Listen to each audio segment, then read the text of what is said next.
Hello guys, welcome back to my second mini vlog. Mamangi vlog yung bihawdawa mayam yaubiragasu description link hapcharamge mayam yung biyo aduga ay mamangi vlog ta haijagidana akoina si Mumbai hek yawbaga kathirol ne egg burji ne bread ne charaga khoje thogle haidi Juhu beach yenguse na thogle aidi ahambo ina Mumbai da chatpane khoi naudi mamang da su chatkre na haye aduna khoje haipet Juhu beach ke ka yenguse na aduga currency exchange su thiba chatpa oina khoje thogle aduga lambi gi ngahak phajaba Mumbai gi magi phajaba singje ngahak yengaga khoi chatle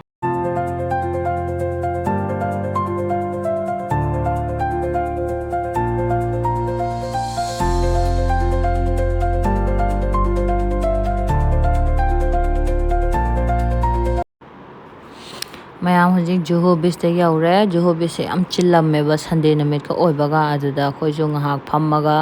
faluda ama order tore aduga ice gola amaga su order tore adagi ngahak akhoi ni sida phammaga ngahak charaga view sunset timing ju oibako adugi akhoi ngahak phammaga yengaga laithoe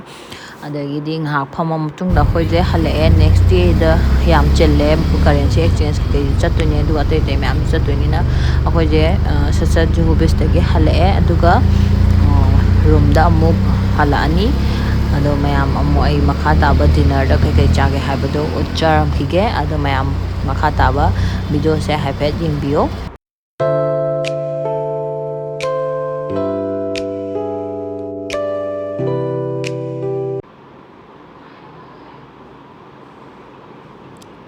mayam akoi dinner da ngasi je chicken curry ne papad ne adu papad su free da hapakpane adu duga rice ka tan ga order toraga chare aduga akoi je